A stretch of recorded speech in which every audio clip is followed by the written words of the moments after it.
क्या कभी ऐसा हो सकता है कि पृथ्वी पूरी तरह से नष्ट हो जाए? ऐसा होगा तो धरती के इंसान आखिर कहाँ जाएंगे? क्या अंतरिक्ष में कोई ऐसा ग्रह है जहां इंसान अपना घर बना सकते हैं? अगर आपको इन सवालों के जवाब में दिलचस्पी है तो ये मूवी आपके लिए परफेक्ट है।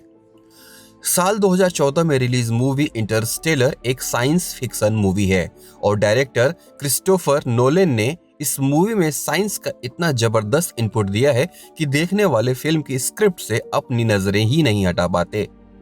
साइंटिफिकली बेहद ही स्ट्रॉन्ग इस मूवी को हम आसान भाषा में समझने की कोशिश करेंगे। फिल्म की शुरुआत होती है कूपर नाम के एक व्यक्ति से जो पहले नासा का एक पायलट रह चुका है, लेकिन अब अपने दो छोटे बच्चों और बूढ़े पिता के साथ खेती करके अपना गुजारा करता है। कूपर के कमरे में किताबों की एक रैक होती है। इस रैक से अक्सर किताबें खुद ही नीचे गिर जाती हैं। कूपर की बेटी मर्फ अपने पिता से कहती है कि उसके कमरे में कोई भूत है। कूपर एक साइंटिस्ट था, इसलिए वो अपनी बेटी से कहता है कि तुम्हें जो भी अजीब लगे तुम उसे अपनी नोटबुक में नोट कर लिया करो। कुछ समय से कूपर ये देख रहा था कि मौसम असामान्य रूप से करवट बदल रहा है और धूल की आंधी कभी भी आने लगती है। धूल भरी आंधी से परेशान कूपर अपने घर को बचाने की कोशिश कर रहा था और जब धूल छटी तो उसे कुछ अलग दिखाई दिया। धूल से बने अनोखे पैटर्न को देखकर पहली बार कूपर को यह एहसास हुआ कि यह ग्रेविटी का असर है और इस तरह से कोई उसे मैसेज दे रहा है। इस मैसेज को देखने पर कूपर को यह एहसास होता है कि दरअसल ये एक बाइनरी कोड है और वो उसे डिकोड करता है।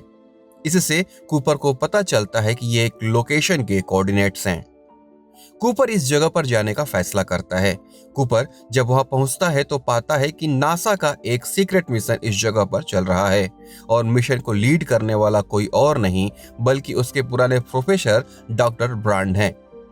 कूपर खुद को मिले ग्रेविटी कोड्स के बारे में प्रोफेसर को बताता है। इसके बाद प्रोफेसर उसे बताते हैं कि कुछ वर्षों बाद पृथ्वी मानवों के रहने लायक नहीं रहेगी। प्रोफेसर कूपर को बताते हैं कि पृथ्वी का वातावरण अब बिगड़ रहा है और यहाँ के पौधे धीरे धीरे दम तोड़ रहे हैं। वर्तमान हालात को देखते हुए कूपर अपने प्रोफेसर से यह जानना चाहता है कि ये सब क्यों हो रहा है और इस बारे में नासा क्या कर रही है। प्रोफेसर ये बताते हैं कि नासा इस पर लंबे समय से काम कर रही है और इस संकट से बचने का एक ही उपाय है कि पृथ्वी को छोड़कर इंसानों के रहने के लिए किसी दूसरे ग्रह की तलाश की जाए। प्रोफेसर ये भी बताते हैं कि इंसान जाति को बचाने की इस कोशिश में उन्हें अज्ञात रूप से मदद भी मिल रही है।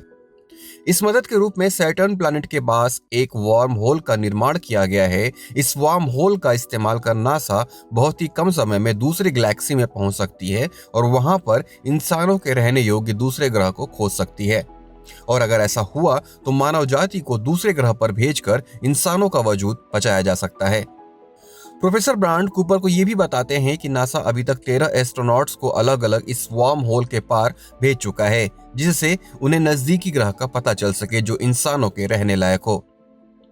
प्रोफेसर बताते हैं कि एस्ट्रोनॉट्स के पास बीकन नाम की डिवाइस है जो उन्हें तब ऑन करनी थी जब वो इंसानों के रहने योग्य प्लैनेट्स को खोज लें। लंबे समय के बाद अब केवल 3 बीकन ही एक्टिव हैं और ये गार्गेंटुआ नाम के ब्लैक होल के काफी करीब हैं। वार्महोल के उस पार होने की वजह से यहाँ एस्ट्रोनॉट से संपर्क नहीं किया जा सकता है और यही वजह है कि उन्हें सिर्फ बीकन के सिग्नल पर ही भरोसा करना होगा। प्रोफेसर कूपर को ये बताते हैं कि उन्होंने इन तीनों बीकन्स का पता लगाने के लिए एंड्योरेंस नाम का प्रोग्राम शुरू किया है। ये प्रोग्राम इन तीनों ग्रहों पर जाने के लिए होगा ताकि ये पता चल सके कि कौन सा ग्रह मानव जाति के लिए सबसे उपयुक्त है। प्रोफेसर ये बताते हैं कि अगर ऐसा प्लैनेट मिला तो नासा के पास इंसानों को बचाने के लिए 2 प्लान्स होंगे। प्लान ए ये होगा कि प्रोफेसर ब्रांड एक एडवांस इक्वेशन पे काम कर रहे हैं जिसके सॉल्व होने पर इंसान 5th डायमेंशन फिजिक्स और ग्रेविटी का इस्तेमाल कर एक बड़े स्पेस स्टेशन को इंसानों के रहने योग्य बना देगा और बाद में वहां धरती के लोगों को शिफ्ट कर देगा। प्रोफेसर कूपर को यह बताते हैं कि वो इस पर काम कर रहे हैं और जिस जगह वो खड़ा है वो कोई लैब नहीं है बल्कि वही भविष्य का स्पेस स्टेशन है जो वो बनाना चाह रहे हैं। प्रोफेसर अपने प्लान बी के बारे में बताते हैं कि अगर उनका इक्वेशन सॉल्व नहीं हुआ या फिर एंड्योरेंस क्रू रहने लायक प्लैनेट ढूंढने में काफी ज्यादा वक्त लगाता है तो उसे एक काम करना पड़ेगा। इस काम के लिए एंड्योरेंस क्रू के पास पहले से ही काफी ज्यादा मात्रा में इंसानों के फर्टिलाइज्ड एम्ब्रियो होंगे। जिसमें दुनिया के हर हिस्से के लोगों के डीएनए का इस्तेमाल किया गया है। इस प्लान में ये होगा कि जब इंसानों के रहने लायक प्लेनेट मिले तो क्रू पहली जनरेशन के एम्ब्रियो को फर्टिलाइजेशन की प्रक्रिया को शुरू कर दे। जब पहली जनरेशन के इंसान बड़े होंगे तो वो दूसरी जनरेशन के प्रोसेस को शुरू करेंगे और इस तरह से वहां पर मानव आबादी बस जाएगी। यहाँ पर प्रोफेसर कूपर से कहते हैं कि उन्हें इस मिशन को पूरा करने के लिए तुम्हारे जैसे होनहार पायलट्स की जरूरत है। प्रोफेसर कूपर को एंड्योरेंस का कैप्टन बनने का अनुरोध करते हैं। नासा के लिए पायलट का काम कर चुका कूपर इंसानियत को बचाने के लिए राजी हो जाता है। हालांकि कूपर की बेटी अपने डैड को अपने से दूर नहीं भेजना चाहती है और वो अपने पिता से नाराज हो जाती है, लेकिन कूपर को उसे छोड़कर जाना ही पड़ता है। कूपर एंड्योरेंस से वार्म होल की मदद से गार्गेंजुआ नाम के ब्लैक होल के पास पहुंच जाता है और यहीं से उन 3 ग्रहों का रास्ता शुरू होता है जहां से अभी भी बीकन के सिग्नल्स नासा को लगातार मिल रहे थे। कूपर को पहले ही पता होता है कि ब्लैक होल के पास टाइम डायलेशन का इफेक्ट होता है, यानी कि कूपर ब्लैक होल के पास 1 घंटा बिताएगा तो धरती पर इतने ही वक्त में 7 साल बीत जाएंगे। एंड्योरेंस सबसे पहले ब्लैक होल के सबसे करीबी प्लैनेट पर जाने का निर्णय लेता है। कूपर इस ग्रह पर ज्यादा समय नहीं बिताना चाहता था क्योंकि उसे अपने बच्चों की फिक्र थी और वो उन्हें अपने सामने बड़े होते देखना चाहता था। कूपर और उसके साथ 2 अन्य एस्ट्रोनॉट्स इस नए ग्रह पर पहुंचते हैं। इस ग्रह पर पहुंचने पर पता चलता है कि यहाँ जीवन का कोई निशान नहीं है और इस ग्रह पर सिर्फ पानी भरा हुआ है। नासा द्वारा भेजे गए पुराने स्पेसशिप के मलबे का ब्लैक बॉक्स खोजने की कोशिश में ये सभी पानी के तूफान से घिर जाते हैं और इससे बचने की कोशिश में 3 घंटे इसी ग्रह पर बिता देते हैं, यानी कि पृथ्वी पर इस दौरान 21 साल बीत चुके हैं। हालांकि इस कोशिश में 3 में से 1 एस्ट्रोनॉट्स की मौत भी हो जाती है। एंड्योरेंस में वीडियो मैसेजेस के जरिए कूपर को यह पता चलता है कि उसके बच्चे अब काफी बड़े हो गए हैं। इन 3 घंटों के दौरान एंड्योरेंस के लिए 23 साल बीत चुके होते हैं और उसमें काफी कम ईंधन बचता है, जबकि कूपर को अभी भी 2 ग्रहों की जानकारी हासिल करनी थी। जितना ईंधन बचा था उसमें कूपर सिर्फ एक ही ग्रह की जांच कर सकता है। बीकन से मिलने वाले सिग्नल और डाटा के आधार पर कूपर एस्ट्रोनॉट्स मान के सिग्नल को चेक करने का फैसला लेता है। इन सब के बीच सीन शिफ्ट होता है और यह दिखाया जाता है कि पृथ्वी पर कूपर की बेटी मर्फ बड़ी हो गई है और वो भी एक साइंटिस्ट बन चुकी है और उसी प्रोफेसर के लिए काम करती है जिसने कूपर को एंड्योरेंस की जिम्मेदारी दी थी। यह दिखाया जाता है कि प्रोफेसर मरने वाले हैं। प्रोफेसर मर्फ को यह बताते हैं कि प्लान ए सिर्फ एक दिखावा था और उसके पूरे होने की कोई संभावना नहीं है। प्रोफेसर ये बताते हैं कि सिर्फ प्लान बी ही काम कर सकता है। प्रोफेसर की बातों से मर्फ समझ जाती है कि प्लान ए के काम नहीं करने का मतलब है कि वो अपने पिता को फिर कभी नहीं देख पाएगी।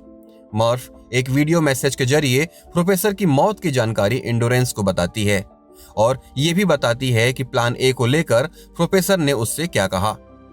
हालांकि मर्फ हार नहीं मानती है और उन इक्वेशन को सॉल्व करने में जुट जाती है जिसे प्रोफेसर ब्रांड ने दिखावा करार दिया था।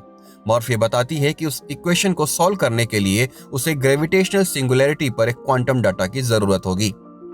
अगले सीन में यह दिखाया जाता है कि एंड्योरेंस मान के ग्रह पर पहुंचने की कोशिश कर रहा है। बीकन के सिग्नल्स को ट्रैक कर कूपर मान के शिप तक पहुंच जाता है और यहाँ मान एक चैम्बर में डीप स्लीप कंडीशन में होता है।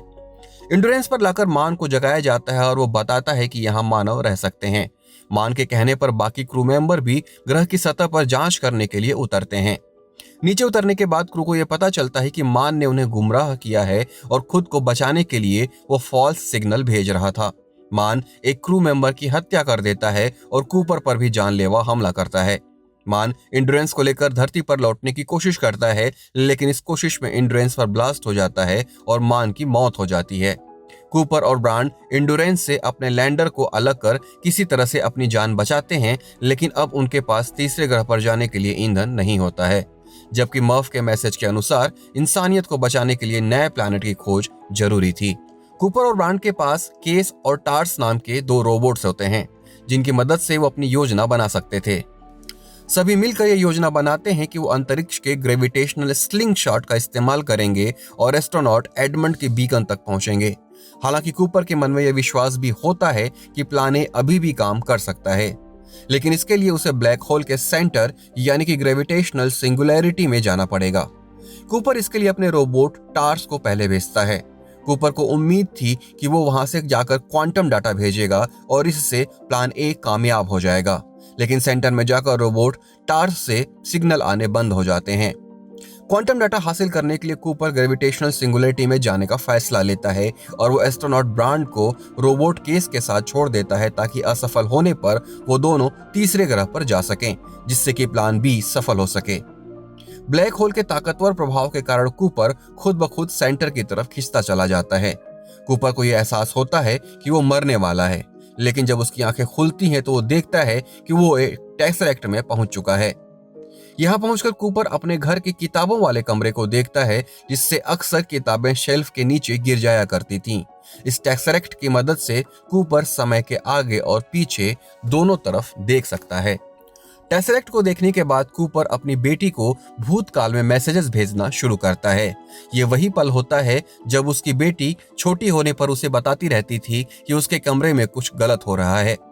कोई नतीजा ना निकलता देख कूपर भूतकाल में ग्रेविटी का इस्तेमाल कर अपनी बेटी को मैसेज भेजता है, जिसे मर्फ ने अपनी नोटबुक में STAY यानी कि स्टे के रूप में लिखा होता है, लेकिन ये किसके लिए था वो समझ नहीं पाई थी।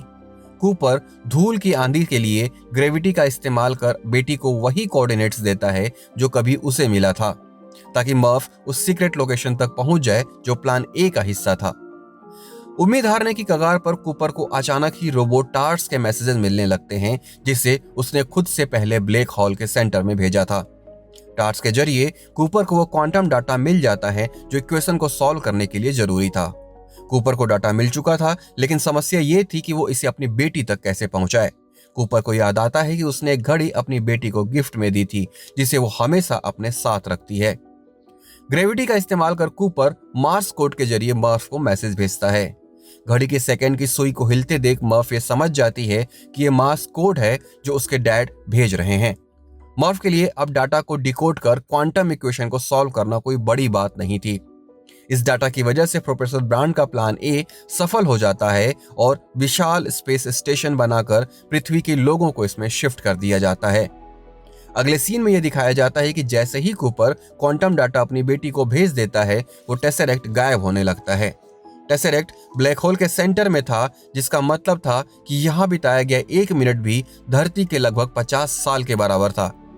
टेसरेक्ट से बाहर निकलने के बाद मर्फ से मिले कोऑर्डिनेट्स की मदद से कूपर को दूसरे एस्ट्रोनॉट्स खोज लेते हैं। अगले सीन में यह दिखाया जाता है कि कूपर की आंख खुलती है और वो अपने आप को एक नई जगह में पाता है। वो देखता है कि इंसानों ने ग्रेविटी को पूरी तरह से कंट्रोल कर लिया है और एक नई दुनिया का निर्माण कर लिया है। इस स्पेस स्टेशन का नाम कूपर स्टेशन होता है, जिसे उसकी बेटी ने बनाया होता है। कूपर अपनी बेटी से मिलने जाता है। उसकी बेटी मर्फ काफी बूढ़ी हो चुकी होती है, जबकि कूपर की उम्र में महज कुछ सालों का ही अंतर आया हुआ होता है। काफी भावुक कर देने वाला यह पल आंखों में आंसू लाने को मजबूर कर देता है। अपनी बेटी से मिलने के बाद कूपर उस ग्रह की तरफ रवाना हो जाता है जहां उसने एस्ट्रोनॉट ब्रांड को जीवन की तलाश में भेजा था। अगले सीन में यह दिखाया जाता है कि ब्रांड सफलतापूर्वक उस ग्रह पर लैंड कर चुकी है और अब वो अपने साथ रखे इंसानों के इम्ब्रियो की पहली जनरेशन के बड़े होने के प्रोसेस को शुरू करने वाली है। इस सीन के साथ ही ये मूवी खत्म हो जाती है और ये पता नहीं चल पाता है कि कूपर ब्रांड से मिल पाता है या नहीं।